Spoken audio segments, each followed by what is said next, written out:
Prediker 7. 'n goeie naam is beter as goeie reukolie. Die dag van sterwe beter as die geboortedag. Dis beter om na 'n huis te gaan waar gerou word. Die dood is elkeen se bestemming en elkeen wat nog lewe, kan dit ter harte neem.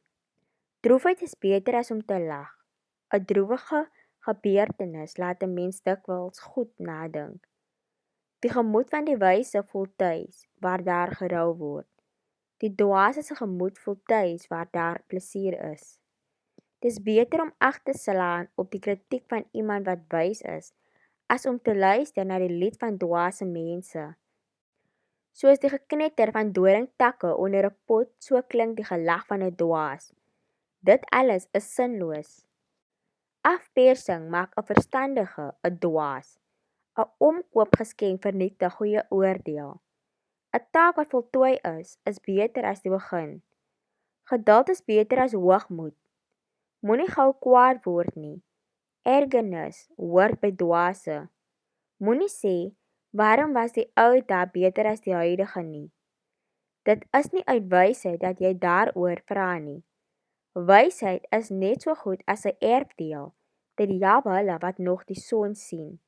Wysheid beskerm jou soos geld beskerming bied. Maar die voordeel van kennis is dat wysheid die lewe van hom wat dit besit beskerm. Kyk hoe God te werk gaan. Wie kan iets reguit maak wat hy krom gemaak het? Geniet die dag van voorspoed, maar wanneer teëspoed kom, onthou, God gee die een sowel as die ander, sodat die mens nie sal weet wat met hom sal gebeur nie. In my lewe van sinloosheid het ek alles gesien. Die regverdige gaan dood, al doen hy wat reg is. 'n Bose mens geniet 'n lang lewe, al doen hy verkeerd. Moenie te regverdig lewe nie. Moenie aanspraak maak op meer wysheid as wat jy het nie. Hoekom wil jy jouself vernietig? Moet ook nie te goddeloos lewe nie. Moenie 'n dwaas wees nie. Hoekom moet jy voortydig doodgaan? Dit is goed om een vas te hou en die ander nie te los nie. Hy wat vir God respekteer, ontkom aan albei. Wysheid versterk 'n wyse met meer mag, as wat 10 belangrike leiers in 'n stad het. Want daar is niemand op aarde wat regverdig is nie. Niemand wat net goed doen en nooit sondig nie. Moenie jou steur aan alles wat mense sê nie. Dalk hoor jy hoe jou werknemer jou verwens. Jy onthou immers hoe dikwels jy self ander verwens het. Ek het dit alles met die hulp van wysheid getoets.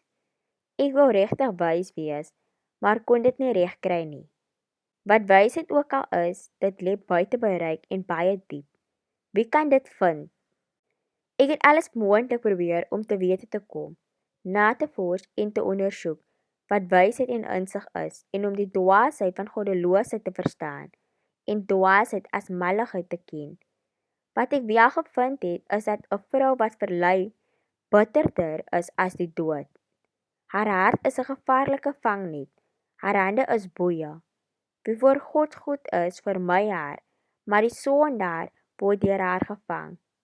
Dis wat ek geleer het, sê die prediker, toe ek een en een bymekaar getel het om die regte insig te kry. Wat ek nog altyd gesoek het, het ek nie gevind nie.